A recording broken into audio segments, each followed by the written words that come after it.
Hey, welcome back to the Michael Lofton Show on Reason and Theology. Let's talk about some news that just came out over the weekend. The Vatican is going to be restricting some of the Latin masses in the Diocese of Tyler, Texas, and limiting the Latin Mass to one location, an FSSP location. All other priests who had the faculties to um, do the Latin Mass, that has now been revoked. So this is going to impact a number of communities in the Diocese of Tyler, Texas. This is the diocese of the former Bishop Strickland. So we're going to take a look at the situation, find out what exactly the Vatican has said, what the Apostolic Administrator has said, and then we're going to take a look at the situation, not only with the background and why this may be happening, but also how various people are going to react to this. People who are against this decision, let me offer you some of the reasons why they're against it. And then for people who are in favor of this Vatican decision, I'll give you some of the reasons why they're in favor. So we're going to explore all of that today. But first, I want to remind you, hit that subscribe button. The majority of people who watch this channel are not subscribed. I need y'all to do your part. Hit the subscribe button to support this channel so that I can continue to grow it and reach more people with the content that you have been benefiting from here on this channel. So go ahead and do it if you haven't already, and hit the like button too. All right, so let me show you the two letters that have come out, or at least are currently in circulation online. I'm going to share my screen. Here's one of them. This is dated November 6th. And I just saw this on Twitter just a few days ago. To the parishioners of the Cathedral of the Immaculate Conception of Tyler, Texas, it says, "Dear brothers and sisters in Christ, as many of you know,"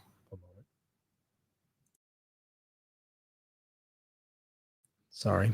"As many of you know, the law of the Church governing the celebration of Mass according to the Missal of 1962, this is known as the Latin Mass, the Mass as celebrated before the Second Vatican Council, has undergone revision. In July of 2021, Pope Francis issued the motu proprio, the apostolic letter Traditionis Custodes, which called on diocesan bishops to evaluate the place of these celebrations within the life of the local church and to help the faithful unite in the celebration of the liturgy according to the liturgical books approved by St. Paul VI and St. John Paul II in accordance with the Second Vatican Council." It goes on and says, after being appointed as apostolic administrator for the Diocese of Tyler, this is after Bishop Strickland was removed, there was an apostolic administrator appointed in this interim period until a bishop is appointed. After being appointed as apostolic administrator for the Diocese of Tyler, I submitted a letter to the Vatican Dicastery for Divine Worship and the Discipline of the Sacraments, asking for guidance on how to implement Traditionis Custodes in this diocese. And I'm going to explain why he asked for that, specifically when he became apostolic administrator. We're going to take a look at why here in a moment, but just kind of keep that in the back of your mind. Having received a reply from the dicastery, I wish to share with you some information about the path forward in the Diocese of Tyler. Following the guidance of the Holy See, the celebrations according to the 1962 Missal at the Cathedral of the Immaculate Conception will come to an end on November 30th of this year, 2024. At the same time, the use of the 1962 Missal according to the provisions of Traditionis Custodes is authorized to continue at St. Joseph the Worker Parish in Tyler, which is entrusted to the care of the Priestly Fraternity of St. Peter. This is the FSSP, which makes sense that they would entrust it to the local FSSP group because Pope Francis has often reiterated he wants the FSSP to continue their charism of doing the Latin Mass. All right, so then it says, let's see where we left off here. While this transition may be difficult for some, my hope is that you will open your hearts and move forward on this path with faith and trust. I pray you will experience a deepened unity with the whole church and a greater awareness of the liturgical richness of the ordinary form of the Roman liturgy. As apostolic administrator, please be assured of my pastoral concern for you. Now, I do have to just interject a comment. If the apostolic administrator thinks that this was sufficient to really get people on board with this um, path, I think that he's going to be in for a surprise. I think a lot more needs to be done by way of explanation and catechesis. But let's take a look at the second letter here. This is to the priests of the Diocese of Tyler, Texas, also dated November 6th. In January 2021, Pope Francis issued motu proprio, the apostolic letter Traditionis Custodes, regarding the celebration of Mass according to the liturgical books from prior to the reform of the Second Vatican Council. In this letter, he defined that the liturgical books promulgated by Pope St. Paul VI and Pope St. John Paul II, in conformity with the decrees of that council, are the unique expression of the lex orandi of the Roman Rite. A phrase that I would suggest the Vatican needs to define, because Pope Francis himself has used the term ordinary and extraordinary form even after this document. And so some people are not really understanding what exactly is meant by the unique expression of the lex orandi of the Roman Rite. Perhaps some definitions would be helpful. So it continues. It is my duty as apostolic administrator to ensure that the Diocese of Tyler adheres to Traditionis Custodes by working to return to a unitary form of celebration. So this is the purpose of Traditionis Custodes, is to get everybody back on board with one form of the Roman Rite instead of having a divided Roman Rite where some people are, doing a Novus Ordo and some people are doing a Latin Mass, and there ends up being a whole lot of tension and division between the two communities, or so it goes. That's supposed to be the idea behind Traditionis Custodes. Okay, and I see a person in the chat already saying that this is very sad. This is the reason why I joined the SSPX. So we're going to take a look at people who say that here in just a moment. We're going to consider that point. Matthew Schmidt says the SSPX are in schism. We're also going to take a look at that perspective here in a moment. So y'all hold off on that until towards the end. Okay. So it says, having sought and received the guidance of the Holy See on the proper application of Traditionis Custodes, I now decree the following for the Diocese of Tyler. The use of the Missale Romanum of 1962 and the Rituale Romanum, the last typical edition, 1952, according to the provisions of Traditionis Custodes, is authorized to continue at St. Joseph the Worker Parish in Tyler, Texas, a previously erected personal parish, to pastorally care for all those in the diocese who celebrate according to the 1962 Missal. This parish is entrusted to the care of the FSSP, and any priests, deacons, and instituted ministers who have canonical assignments to that parish will continue to enjoy the faculty for the use of the aforesaid liturgical books. So there still will be a Latin Mass, but it's going to be restricted to that location. Effective November 30th of 2024, the faculty and authorization for all other priests in the Diocese of Tyler to celebrate the Mass, sacraments, and or sacramentals using the liturgical books from prior to the reform of the Second Vatican Council is withdrawn. So this is basically saying all other priests who had been granted the faculties to celebrate the Latin Mass at any other location, that has now been revoked, and they are to celebrate the Novus Ordo. Okay, so it continues. While this transition may be difficult for some, my prayer and hope is that you will help the people in the diocese who are impacted to open their hearts to accept this change with faith and trust. I assure you of my fraternal support, asking that we continue to pray for one another and for the next bishop of Tyler. Okay. I don't know what the priests have said in reaction so far. I haven't seen any of their reactions, any priests from the Diocese of Tyler, Texas. Perhaps we'll see how they're taking it soon. Maybe they'll say something on social media, maybe they won't. I haven't seen anything yet. What I did find on social media, though, is as you can imagine, as you could expect, I came across, of course, Taylor Marshall's response here. He says that traditional Latin Mass at the Tyler, Texas Cathedral is being shut down, part of the aftermath of the explosion of Bishop Strickland. And he says, so much for being quote unquote pastoral. Okay. So he's not happy with it. If you look in the comment section, most of the commenters are very upset with it as well. And so yeah, there's a lot of people who are hurt over this, a lot of people who are upset, a lot of people who are confused. And we're going to take a look at some of the reasons why they're going to see this very negatively and very critically here in just a moment. Um, so let me show you very briefly Traditionis Custodes, or at least the relevant section that's really in question by way of background here. Why did this happen? What's the background? Well, if you look to Traditionis Custodes, it says, priests ordained after the publication of the present motu proprio who wish to celebrate the Missal of 62, which is, roughly called the Latin Mass, even though you can actually celebrate the Novus Ordo in Latin, should submit a formal request to the diocesan bishop, who shall consult the apostolic see before granting this authorization. Article 5 then says priests who already celebrate according to the Missal of 62 should request from the diocesan bishop the authorization to continue to enjoy this faculty. And there's further requirements there that this group of people also, there has to be a decision. I'm sorry, for this group of people, the former or the first, that has to be also approved not only by the bishop, but by Rome as well.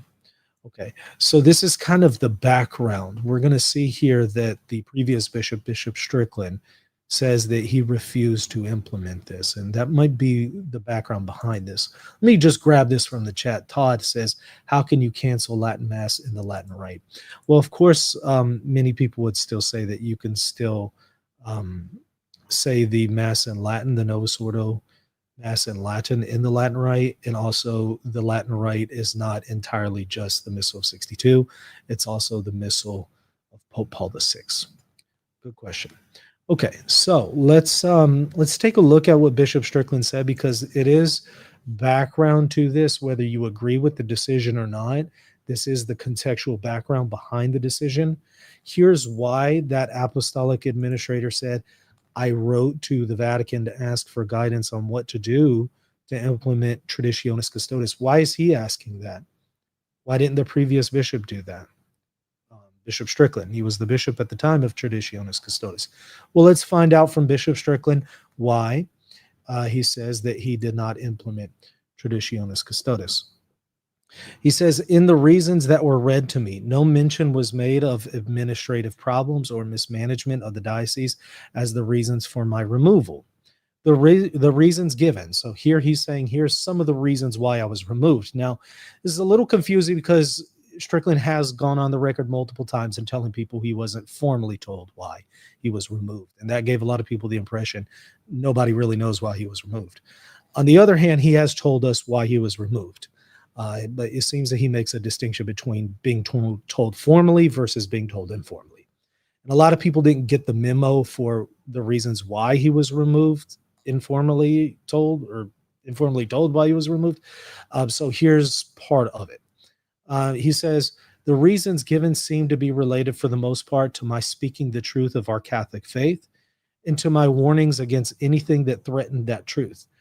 I don't know if that's entirely accurate, given that there's many bishops like Bishop Barron who also speak the truth in the Catholic faith, and they haven't been removed. And he says, including things that were being brought up at the Synod on Synodality. He says, also mention was made of my not walking alongside my brother bishops as I defended the church and her unchangeable teachings, and of my not implementing the motu proprio Traditionis Custodes. So here he is telling us directly one of the reasons why he was removed is not implementing Traditionis Custodes. He says, and he tells us why. He says, which were I have to implement it, would have required me to leave part of my flock unfed and untended. So the implication would be if his flock were forced to go to a Novus Ordo, they would be unfed and untended.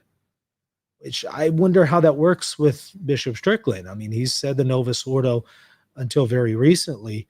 Does that mean that he was not feeding and not tending his flock when he did so?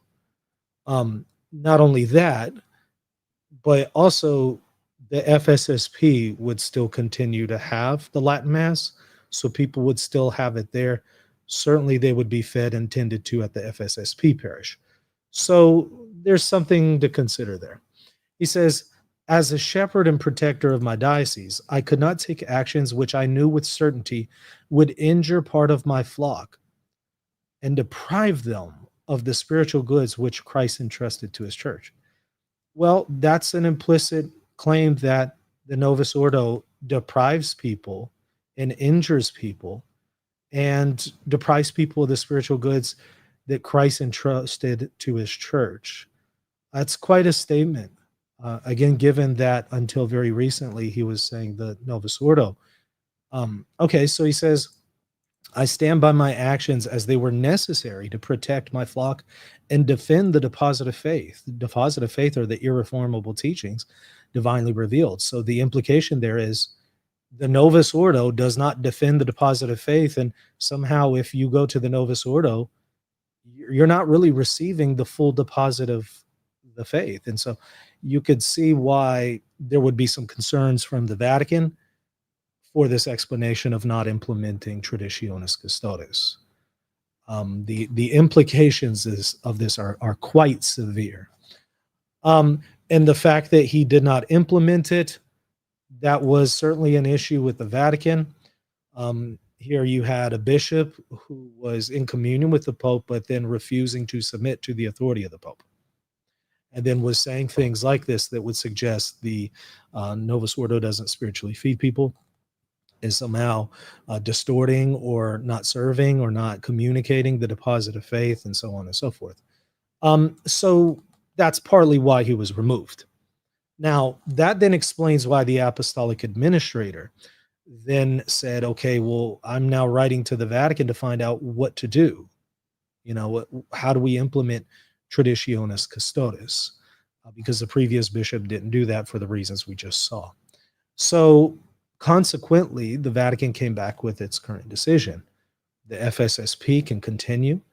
Not a surprise. We've seen Pope Francis say that over and over. But the other parishes cannot do the Latin Mass. They need to do the Novus Ordo according to the Vatican.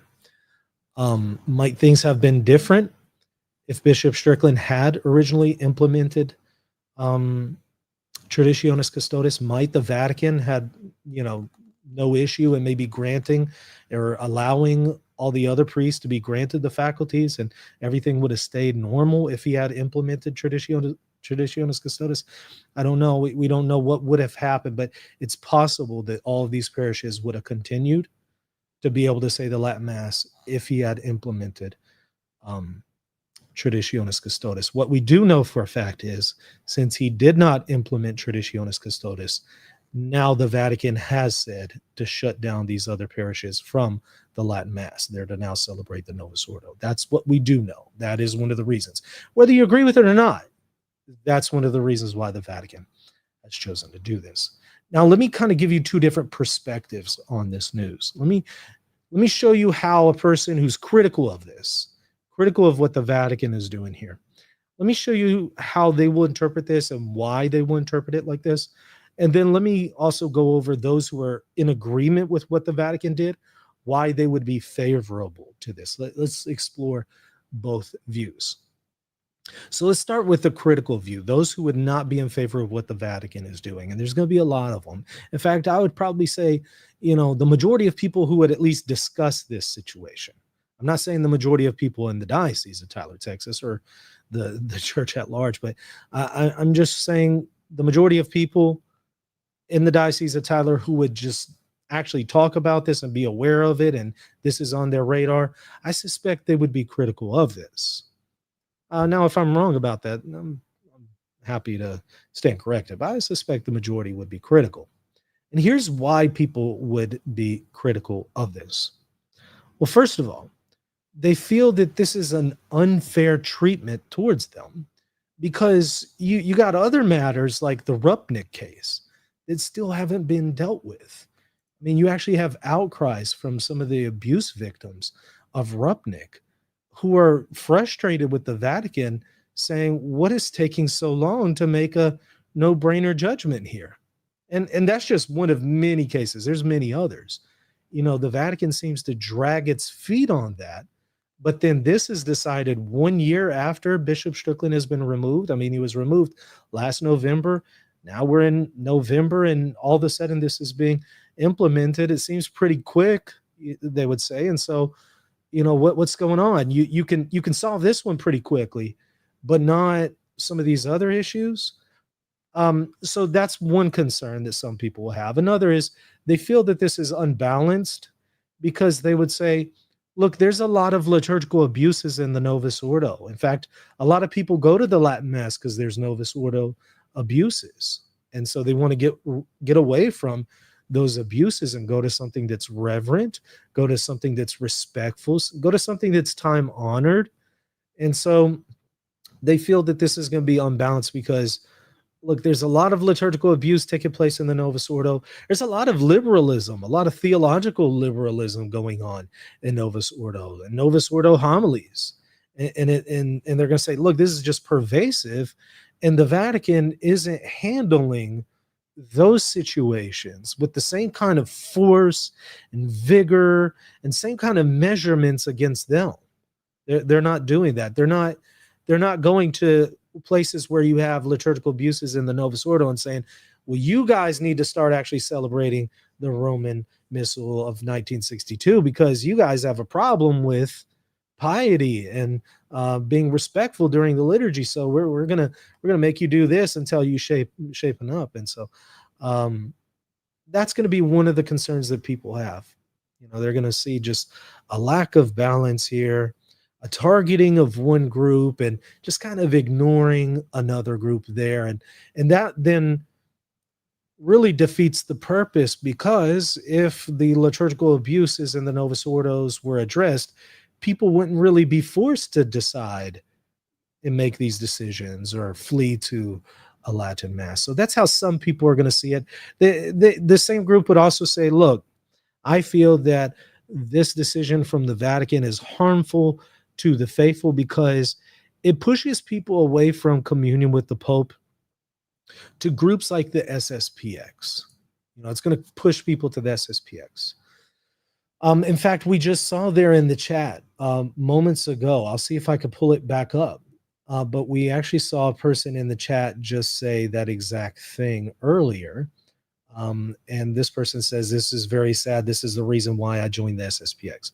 So you have people like this who say that. They say, I got to go to the SSPX because the church right now is not doing what it's supposed to do. It's not providing for my needs. So I got to go over there. And then others who are not in favor of the SSPX will say, but look, this is still harmful because it's pushing people over there. They're then forced to flee to the SSPX, and all the church at that point is doing is forcing people to leave. And so this is a bad decision on part of the Vatican. So there's that perspective, the critical perspective, and those are some of the reasons why and some of the ways in which people will process this information.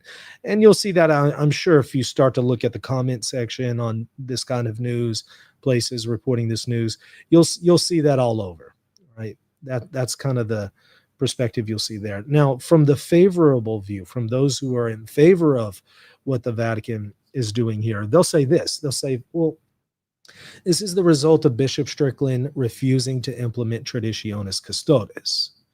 If he hadn't done this, he likely would not have been removed from ministry. And if he had followed the guidelines of Traditionis Custodes, the Vatican likely would have just approved of these locations, and there wouldn't have been an issue, and things would have continued as they were. It would have been business as usual. So this group was going to say, "Look, this is their fault, or at least the fault of Bishop Strickland." Others in this group will say something like, "Well, this is the right direction for the Vatican to choose, because if people leave to the Society of St. Pius X, then that shows that they value a specific liturgical expression more than communion with the church. They value something that is accidental and reformable versus something that is essential to the constitution of the church." And so what this does is it helps show us who really was Catholic to begin with. So if they fled to the SSPX, it's because they already were heretics and schismatics in their ecclesiology to begin with, and this just exposed that and showed that. And so this group would say, I think this is the right thing, because it shows us where the heretics and schismatics are, and those who stick around, those are going to be the ones who truly do value Catholic communion more than any particular liturgical preference and liturgical expression. So there's going to be that group.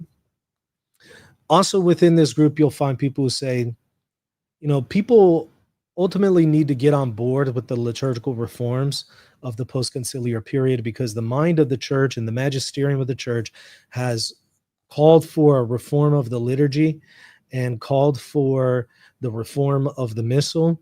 And this is the direction that the church has taken. And for people to constantly fight against this, they're not in step with the direction the church has taken.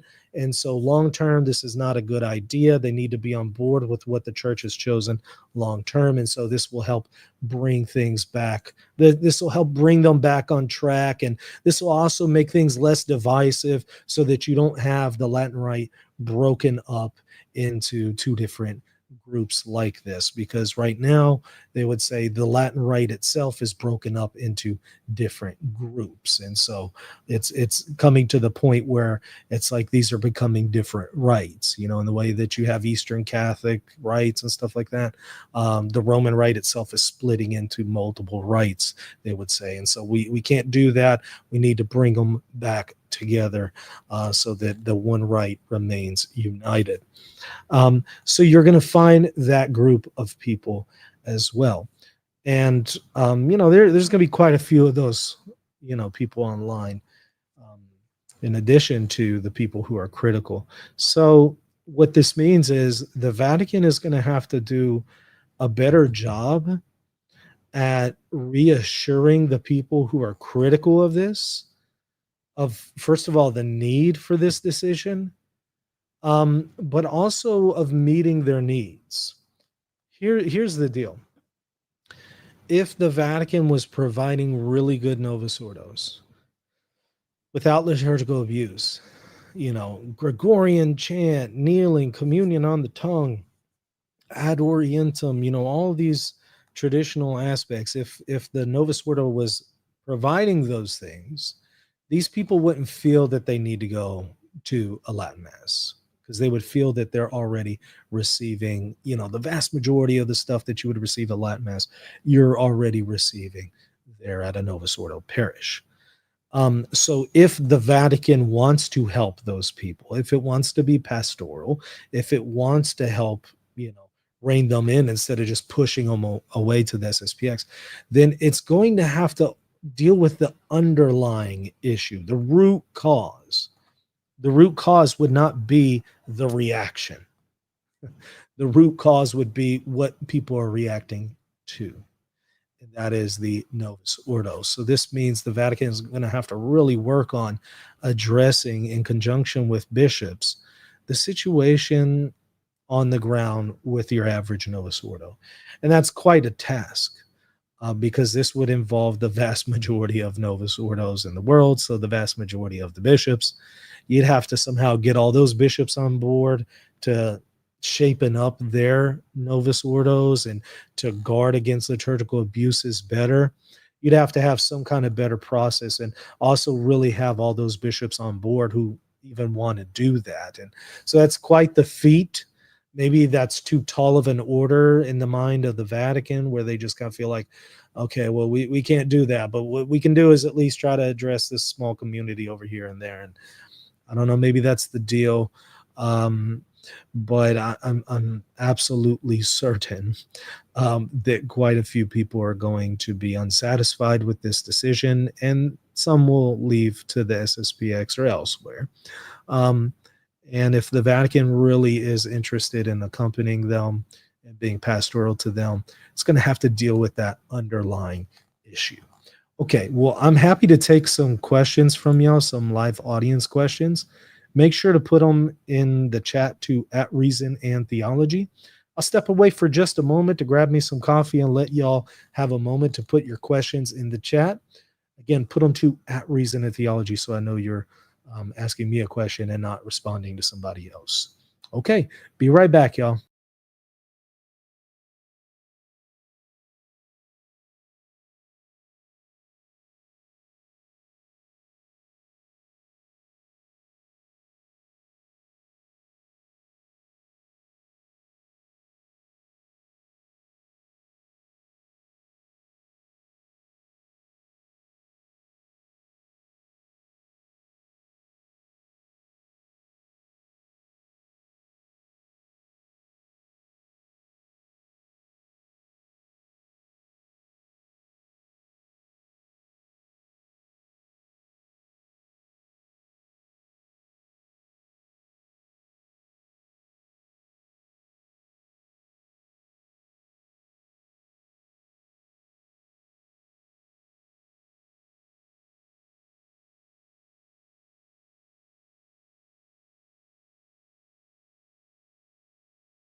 All right, let's see what's in the chat. Thank you for the super chat, Ramses. But why this attitude of avoiding the Novus Ordo and not one of improving it? Would cringy Novus Ordo communities not improve with traditionists or traditionalists pushing for reverence? Okay, so obviously, if people who are in favor of reverence and traditional customs, liturgical customs, um, if there is a massive influx of those people into the Novus Ordo, and they're vocal about it, and they're doing something about it, and they're doing it in the right way, that would certainly make the local Novus Ordo communities better, without a doubt. I think what's happened is a lot of the people who are in favor of reverence and piety and good liturgy, they have left and gone elsewhere, and so it's really left a lot of people who um, maybe it's just not even on their radar. They don't know better. Or, they have a very different perspective about the liturgy.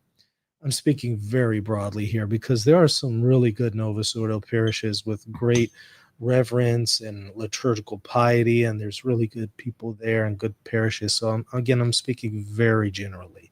But you can't deny that there are parishes that aren't doing so good and don't have reverence. And partly it's because the good people who have those things and value those things, they've gone elsewhere to find a place that does have those things. So the underlying issue is not so much the people, it's rather the liturgy itself, the way it was implemented, the priests, the bishops, the Vatican. If they addressed those issues, then you wouldn't have laity forced to flee or make those kinds of decisions, and it wouldn't fall on the laity to have to fix the situation at their local parishes, because the people who are supposed to fix the issue, that is the clergy, they would have already done the job.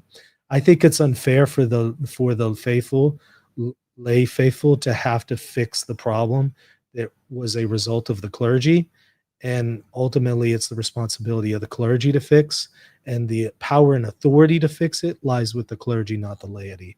The laity can only do so much, and it's unfair to expect them to have to carry all this weight. But yes, there is a grain of truth to what you're saying. Okay. So Chris says, have you noticed a variety of different implementations of TC? Um, well, from diocese to diocese, well, I can't say that I've noticed a huge difference. No, I can't. But I'm, certainly open to being shown if there is a big difference. David says there is confusion about the state of the SSPX. Many people don't think there's a serious problem with them. They see it like minor speeding rather than drunk driving. Sure, that's certainly part of it, and that factors into a lot of people's decisions. You're welcome to watch some of the videos I've done on the Society of St. Pius X right here on the channel. Okay. B says, I attend a Novus Ordo and we do the bells and incense. Many take communion on the tongue. The parish choir is very beautiful. It just seems to me not much different than the language spoken. I understand, and I'm glad to hear that Novus Ordo is doing well. All right, so Domingo says the Eastern Rite venerates heretics and schismatics like Gregory Palamas. Surely that is schismatic and against the faith. Why aren't they disciplined whatsoever? Well, you might be shocked to find out that Rome has approved of the veneration of Gregory Palamas. I address this in my book, Answering Orthodoxy.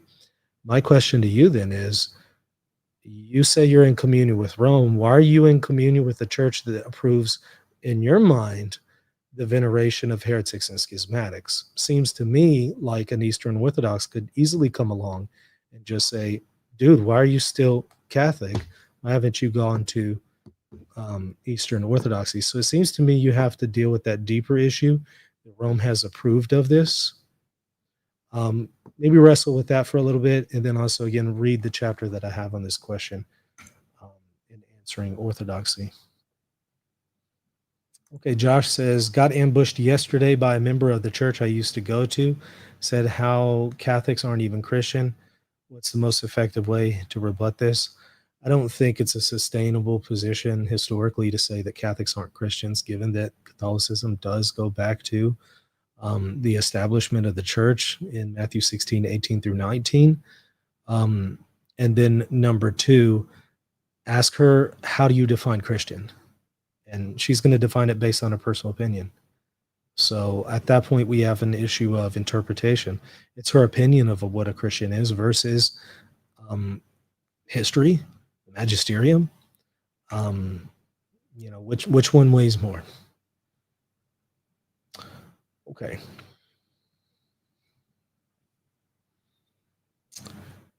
Let's see. Classic says some people that go both to the Novus Ordo and TLM are actually doing this.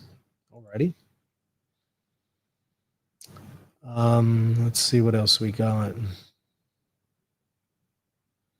Sasquatch says Bishop Strickland had to ruin it for the rest of them. Well, that's the way some people are going to see it. Some people are going to say that if he had implemented this to begin with, there wouldn't have been an issue. But by failing to implement it, and for the reasons he did, it made the Vatican look further into this and question whether or not this was being celebrated for the right reasons, or was this being celebrated because somehow these locations think that they're being more faithful to the deposit of faith, because they're part of the Latin Mass. That certainly was Strickland's view, and I imagine the Vatican thought, well, I suspect that a lot of people in these communities feel that same way, and so we need to go ahead and cut the cord there. Okay.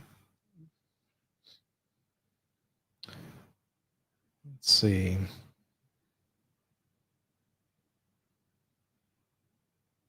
Still looking through the chat.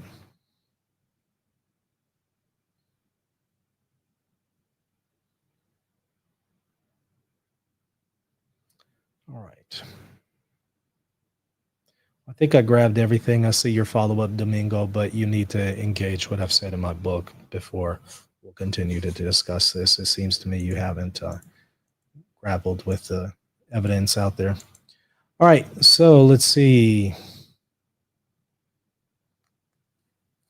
All right, I think I grabbed everything. Chat is very lively, so I was having to go through all of this to make sure that I grabbed the questions. As you can imagine, this does trigger a lot of conversation, debate, criticism, all of that. So I hope this was helpful in kind of making sense of why this is going on and what the different perspectives are out there on this issue and why people have different perspectives on this, what has kind of led to that, where people are at, and perhaps what really needs to be addressed by the Vatican to fix this situation. Instead of just continuing to allow it to get worse and worse, let's deal with that root cause, and that will fix all of this other stuff. All right, again, hit that like button, hit the subscribe button, and check me out at patreon.com/Reason and Theology if you want to support the channel and get access to extra content. We'll see you tomorrow. God bless. Support Reason and Theology at patreon.com/Reason and Theology and get access to plenty of extra exclusive patron-only content.